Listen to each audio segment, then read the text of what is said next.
और आपकी अदालत के बाद इस वक्त की एक बड़ी खबर का रुख करते हैं। रूस में विद्रोह करने वाले वैगनर चीफ ने एक बड़ा ऐलान किया है। वैगनर के प्रमुख ने मॉस्को की ओर जा रहे अपने काफिलों को फिलहाल रोक दिया है। इस प्राइवेट आर्मी के चीफ का नाम है येवगेनी प्रिगोझिनी। येवगेनी ने तनाव खत्म करने पर अपनी सहमति दी है।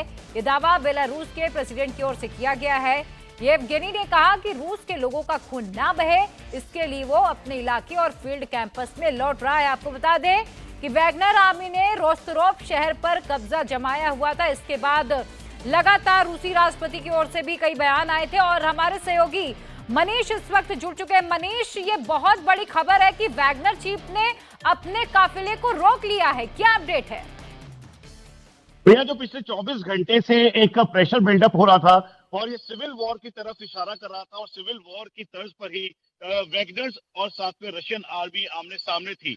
अब जो अभी की सबसे बड़ी खबर है वो औपचारिक तौर पर बेलारूस के हवाले से हमें आई है और बेलारूस के प्रेसिडेंट की मध्यस्थता की वजह से जो वैगनर और रशियन आर्मी के बीच एक मध्यस्थता की गई और फिर उसके बाद वैगनर आर्मी के चीफ ने जो अपने कॉलम्स, अपने दस्ते, अपने जो मर्सनरीज लड़ाकू थे उनको आगे की तरफ मॉस्को की तरफ 1100 किलोमीटर का ये पूरा ये लंबा रास्ता है, अलग अलग जंग पर रशियन आर्मी के सामने खड़ा किया था। लेकिन अब अभी तक की सबसे बड़ी खबर है कि औपचारिक तौर पर डीएस्केलेट करने के लिए वैगनर के चीफ ने कहा है कि सभी जितने भी कॉलम, जितने भी समय वैगनर के जो लड़ाके हैं, सोल्जर्स हैं, वो वापस अपने बेस पर जाएंगे और जो आमने सामने की स्थिति बन रही थी वो अब नहीं होगी। और ये सब हुआ बेलारूस के प्रेसिडेंट की मध्यस्थता की वजह से, जिन्होंने बात की वैगनर ग्रुप के चीफ से, वैगनर चीफ से, और उनको ये समझाया, उनको कहा, और उसके बाद ये जाकर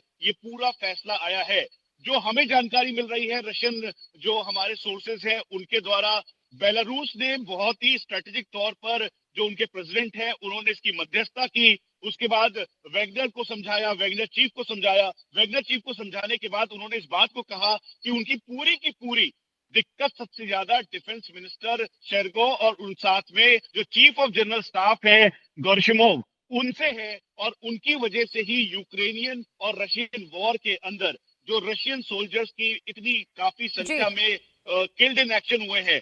तो लेकिन इसी को मनीष, देखते हुए चूंकि इस पर आगे मॉस्को फर्दर। से महज 500 किलोमीटर की दूरी पर वैगनर आर्मी पहुंच चुकी थी, तो ऐसे में दोनों के बीच समझौता क्या हुआ कि वैगनर सेना अब रोक ली गई है और मान चुके हैं वो?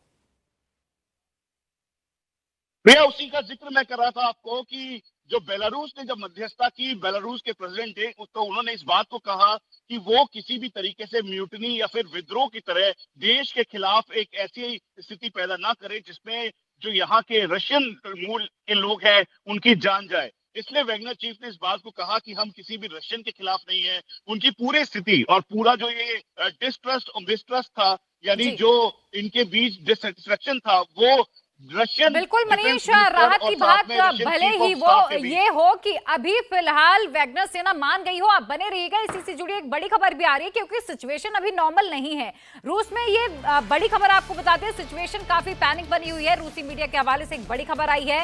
वैगनर के विद्रोह के बाद अब मॉस्को में 1 जुलाई तक सामूहिक कार्यक्रम पर रोक लगा दी गई है। एजुकेशनल इंस्टीट्यूट भी 1 जुलाई तक बंद रखे गए हैं। इसके अलावा प्राइवेट ट्रांसपोर्ट पर भी बैन लगा दिया गया है। मॉस्को के मेयर ने लोगों से अपील की है कि वो अपने घरों में रहें, घर से बाहर ना निकलें। वैगनर ने इससे पहले 7 रशियन हेलीकॉप्टर और प्लेन को तबाह कर दिया था। हालांकि अब दोनों के बीच समझौते की खबरें भी सामने आ रही हैं। वैगनर आर्मी अब आगे मॉस्को की ओर नहीं बढ़ रही है। मनीष हमारे साथ लगातार हमारे डिफेंस एडिटर बने हुए हैं। मनीष, इस वक्त रूस में हालात कैसे हैं? क्योंकि कहा यह जा रहा है कि 1 जुलाई तक किसी भी तरह का पब्लिक इवेंट नहीं होने वाला। भैया, जो इस समय ऑन ग्राउंड हमारे सोर्सेज हैं उनके मुताबिक जो सबसे ज्यादा क्योस मचा वो रोस्टोव एरिया में मचा। और ये जो हाईवे है, इस हाईवे में करीबन 1100 किलोमीटर का ये हाईवे है जो कि मॉस्को से रोस्टोव को जोड़ता है। इसके बीच कई ऐसी लोकेशंस हैं जहां पर वैगनर आर्मी अपने जो कॉलम्स हैं, अपने टैंक्स हैं, अपने मैकेनाइज्ड इन्फेंट्री यानी बख्तरबंद जो गाड़ियां हैं, इन्फेंट्री कॉम्बैट व्हीकल है, उनके साथ थे। तो वहां पर क्योस मचा, इसलिए सभी लोग रेलवे स्टेशन की तरफ भागे, सभी लोग अपने सुरक्षित अंडरग्राउंड बंकर्स की तरफ जा रहे थे। लगातार सायरन बज रहा था ताकि किसी भी व्यक्ति को वहां पे नुकसान ना हो, इस बात का ध्यान रखा गया और इसीलिए काफी ज्यादा वहां पर मशक्कत करनी पड़ी। और उसी बीच जब यहाँ पे बॉम्बार्डिंग की जाने लगी हाईवे के ऊपर कई जगहों पर, जो ब्रिज है उसको डिसमेंटल करने की बात जब सामने आई तो लोगों के अंदर काफी ज्यादा क्योस मचा और इसी क्योस के बाद सिचुएशन को नॉर्मलाइज करने के लिए बेलारूस के प्रेसिडेंट ने मध्यस्थता की। हम आपको ये भी बता दें कि जो वैगनर आर्मी के चीफ हैं, उन्होंने इस बात को कहा कि उनकी ये लड़ाई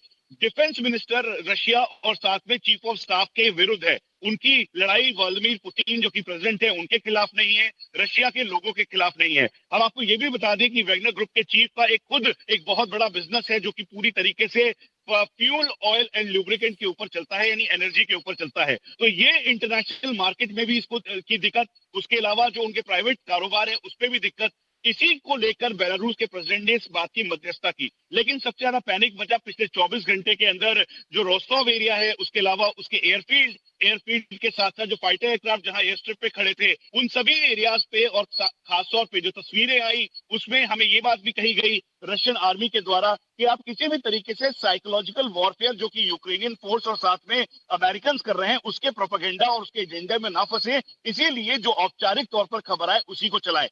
तो इसीलिए हमें जो जानकारी मिली है वो इस समय बेलारूस के हवाले से और साथ में रशियन डिफेंस मिनिस्ट्री के हवाले से मिली है कि अब डीएस्केलेशन हुआ है।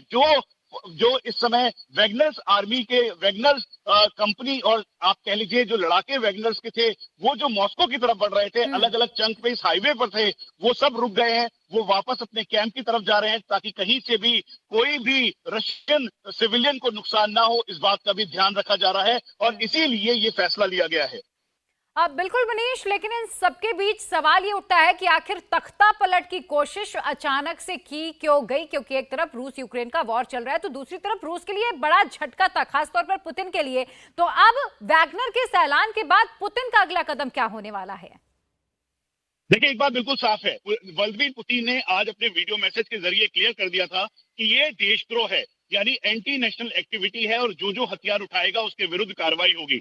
अब क्योंकि वैगनर ग्रुप के चीफ उनके बहुत क्लोज रहे हैं, उनको व्लादिमीर पुतिन शेफ के नाम से जाना जाता था और इसीलिए व्लादिमीर पुतिन ने जब सोवियत यूनियन के टुकड़े हो रहे थे तो उस दौरान भी ये 9 साल के लगभग करीबन जेल में रहे थे और उस दौरान इन्होंने एक पूरे सोचे समझे तरीके से इसका फॉर्म किया वैगनर ग्रुप का और 50,000 के लगभग जो इनके सैनिक हैं उसमें उनके इनमेट्स यानी वो लोग जो कि जेल में मौजूद थे वो भी हैं, रशियन आर्मी के एक्स वेटरन्स और पैराट्रूपर्स भी हैं। तो आप ये समझ लीजिए कि व्लादिमीर पुतिन के काफी क्लोजनेस होने के साथ साथ भी ये जो इस समय की सिचुएशन बनी जो कि सिविल वॉर की तरफ ले जा रही थी, उसके पीछे पॉलिटिकल ड्रामा भी है, उसके पीछे जो नाटो फोर्सेज हैं उसका भी हवाला दिया गया। लेकिन सबसे बड़ी गंभीरता थी डिफेंस मिनिस्टर रशिया और साथ में चीफ ऑफ स्टाफ के प्रति जो डिससेटिस्फेक्शन था, खासतौर पे बख्तुत की लड़ाई में जो कि करीबन 7 से 8 महीने चली, के 1.5 महीने बड़ी निर्णायक लड़ाई थी।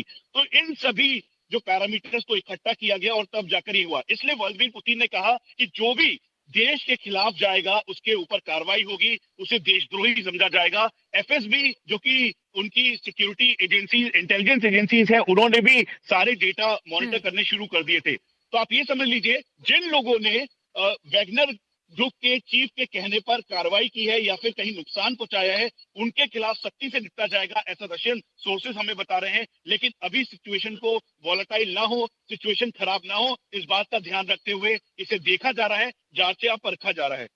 अब मनीष, यहां तक कि जेलेंस्की ने ये भी दावा कर दिया कि अब पुतिन अपने देश में नहीं है, देश छोड़कर निकल चुके हैं, वो सुरक्षित नहीं है।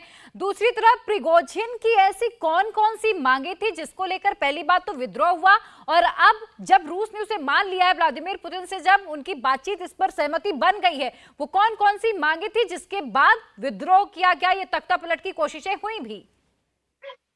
देखिए, सबसे पहले तो मैं जेलेंस्की जो यूक्रेनियन प्रेसिडेंट है उनकी बात से शुरू करता हूं।